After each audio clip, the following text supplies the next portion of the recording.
광주대학교 평생교육, 성공적인 대학가에 대한 강좌, 아나운서 문재웅 교수의 올바른 발음에 대한 대화법입니다.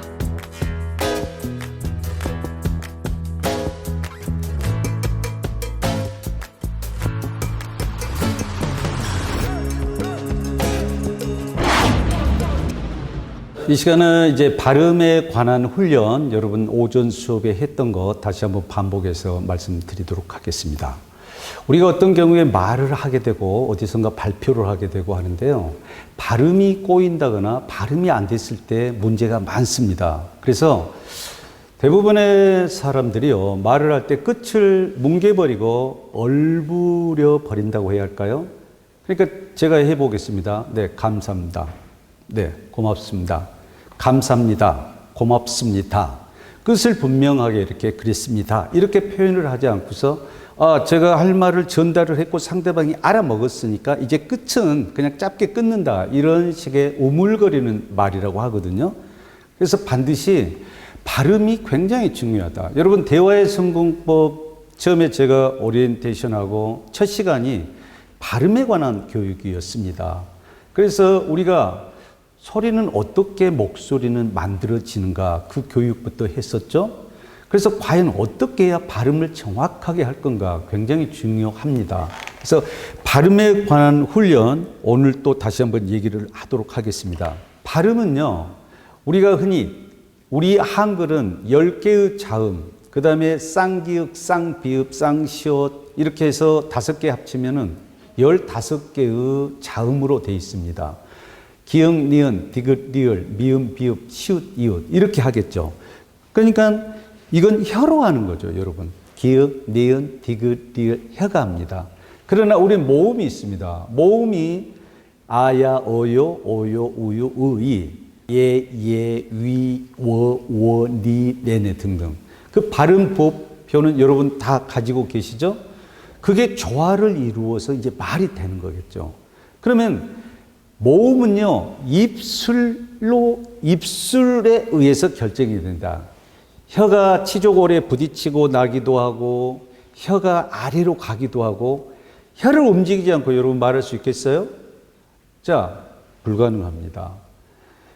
발음이 부정확한 분들이요, 가지고 있는 신체적인, 선천적인 단점은 있습니다. 혀가 조금 두껍거나, 입안에 살이 많은 분들이 굉장히 발음이 안 좋습니다. 그분들은요.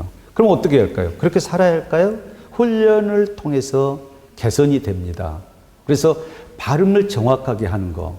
그게 내 치아라든가 혀라든가 입술이라든가 모든 저음기관을 다 활용해서 말을 하는 거겠죠.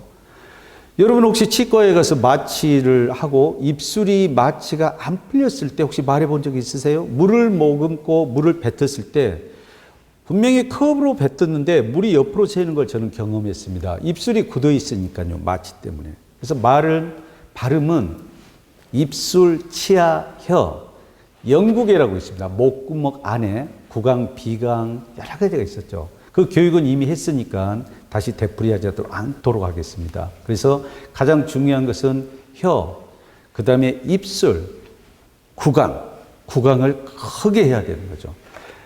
이 구강이 큰 사람들이 노래도 잘하고 말도 잘하는 겁니다. 그래서 훈련 방법은 제가 누누이 강조했습니다. 집에서 신문, 잡지라든가 신문 빠르게 읽기.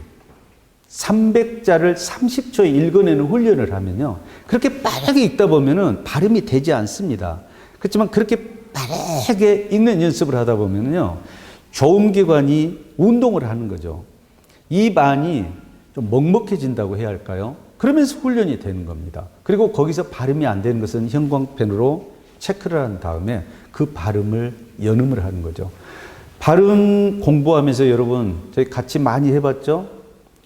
연음이라고 있습니다. 비슷한 단어끼리 만났을 때 발음이 굉장히 어렵습니다.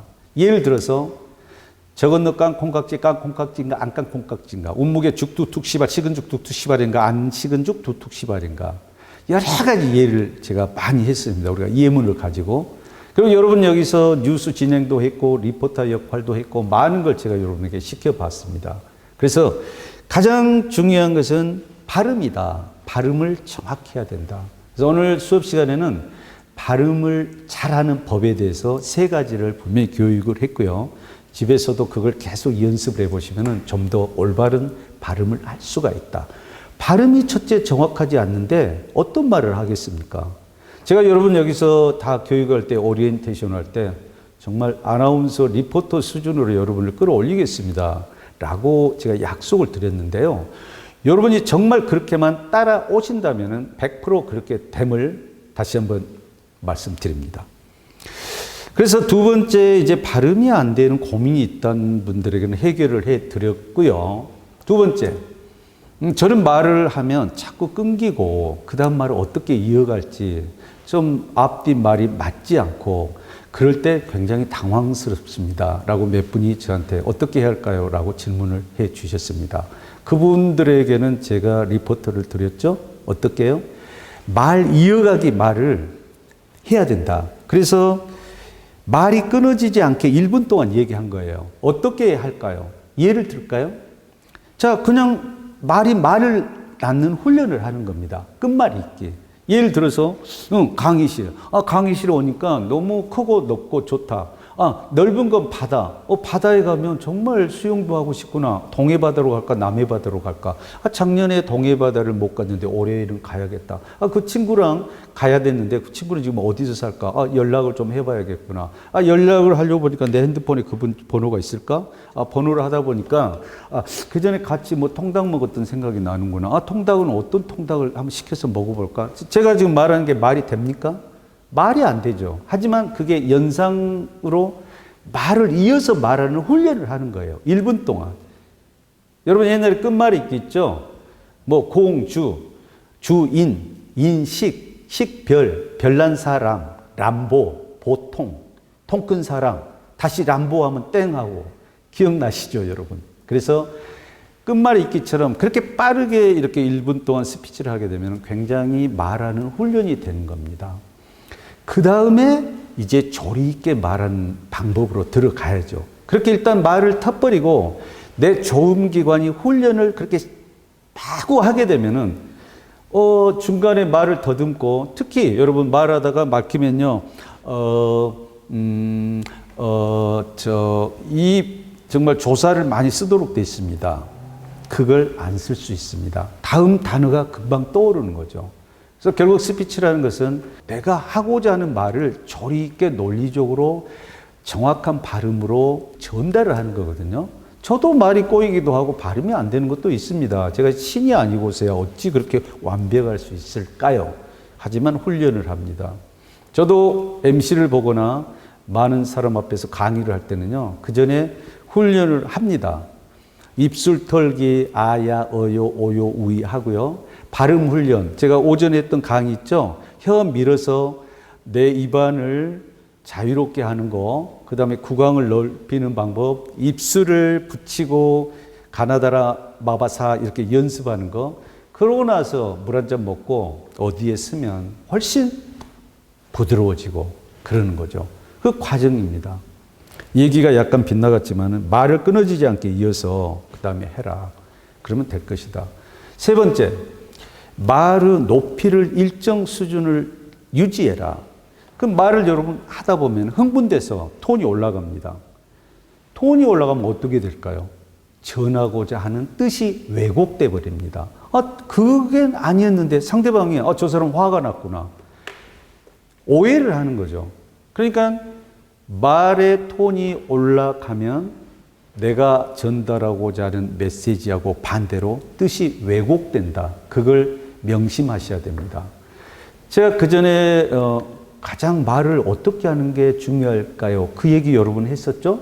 자, 어떤 말을 강조하자고 했을 때 여러분 이걸 꼭 해야 됩니다. 라고 했을 때 3가지 방법이 있다고 그랬죠? 1번 큰 소리로 이걸 꼭 해야 됩니다. 라고 했다고 가령 웅변처럼 했다고 하는 게 1번이고요. 2번 오히려 낮추는 겁니다. 이걸 꼭 해야 됩니다. 이렇게 낮추는 방법. 3번째는요. 한 박자 쉬어서 아주 낮게 끊어서 말하기. 여러분, 이것은 꼭 해야 됩니다. 어때요, 여러분? 세 번째가 조금 더 공감되고 강조가 되는 거겠죠? 오히려 말을 낮추고 쉬어서 끊어서 했을 때 전달력이 굉장히 강하게 되는 겁니다. 근데 하물며 말을 흥분해서 계속 이렇게 높여가면요, 뜻이 왜곡됩니다. 저 사람이 왜 화가 났지? 벌써 이렇게 되는 거죠. 그 훈련이 끝나면은 네 번째는 전달하고자 하는 메시지를 서론, 본론, 결론, 마음속에 정리를 해야 됩니다. 그리고 주어진 시간이 3분인가 1분인가 30초인지 아니면 10분인지 그걸 알고 거기에 맞게끔 준비를 하시면 됩니다. 서론은 이렇습니다. 본론이 그렇습니다. 그리고 바로 결론이 이렇습니다. 이렇게 논리적으로 이제 말을 하게 되는 거죠. 아까 저한테 질문하셨던 어디선가 연단에 서고 남 앞에 가면 말이 자꾸 끊기고 이어갈 수가 없어요. 머릿속에는 있는데 생각에는 있는데 잘 안 나옵니다. 라고 말했던 우리 분들은 그 훈련을 열심히 하십시오. 아셨죠? 자, 끝말이 있기, 1분 동안 스피치하기. 그리고 마지막으로 이제 자연스러운 제스처, 시선, 이게 굉장히 중요합니다. 제가 이렇게 강의하면서 일부러 여러분에게 제스처를 많이 지금 하는 거거든요. 왜냐하면 우리가 바디랭귀지라고 하죠. 제가 말을 하면서 또 손짓으로 해서 뜻을 전달하고자 하는 제스처가 굉장히 중요합니다. 여러분 사랑한다는 표현을 할 때 사랑해요 이럽니까? 다 그렇잖아요. 사랑해요 할 때는 이렇게 하트 모양을 그린다거나 손가락으로 이렇게 하트 모양을 한다거나 여러 가지 제스처가 있잖아요. 그거 절대 안 됩니다 그러면 안 됩니다 하지 말고 그건 아닙니다. 그리고 고맙습니다 할 때는 정말 그렇게 했던 분들에게서 감사드립니다 하면서 여러 가지 제스처가 있습니다. 그래서 자연스러운 제스처를 만들어라. 자, 정리하겠습니다. 그러면 과연 그런 걸 연습해서요 어떻게 해야 합니까? 본인의 핸드폰으로 동영상을 켜고 고정을 시키고 그 연습을 하는 겁니다. 그게 피드백입니다. 마지막으로는. 자신이 피드백. 그럼 여러분이 발표하는 것을 들으면서 표정을 보면서 제스처 보면서 저건 아니구나. 저건 고쳐야지. 이게 이제 나오는 거죠. 그 피드백 연습을 잘 하시면은 여러분은 어디 가셔도 말씀을 아주 잘 하시게 됩니다. 처음으로 저도 제 목소리를 녹음해서 들어봤을 때요. 예전에 아주 오래된 기억에 정말 이상했습니다. 그리고 제가 노래를 불러보고 그걸 들어봤을 때 얼마나 어색했는지 부끄러웠습니다. 그건 공통적으로 여러분 다 그렇습니다. 그래서 정말 그렇게 피드백을 하면서 내가 들어보고 녹음하고 다시 켜보면서 수정해 가면서 이렇게는 이렇게 해야지. 그렇게 여러분이 훨씬 임프로브, 향상될 수 있다.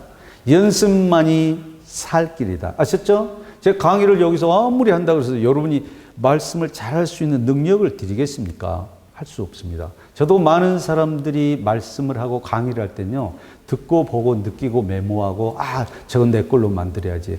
저건 조금 아니구나.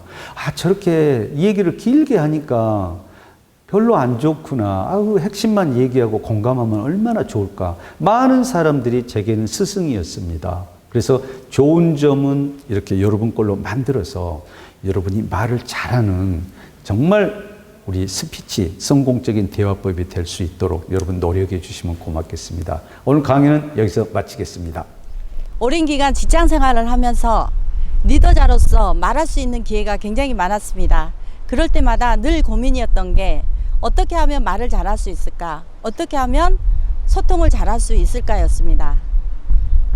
이런 고민 끝에 광주대학교 평생교육원에서 성공적인 대화법이라는 과정을 평상시 좋아하는 문재용 교수님께서 개설을 한다고 해서 곧바로 신청하게 되었습니다. 공부를 하면 할수록 성공적인 대화법 말의 힘은 대단한 것 같습니다. 너무 재밌고요. 교수님 너무 잘 가르쳐 주시고 제가 이 과정이 끝나면요. 멋진 아나운서처럼 멋진 사회자처럼 될 것 같은 희망이 보입니다. 너무 감사합니다. 잘 가르쳐 주셔서 너무 감사하고 너무 좋습니다.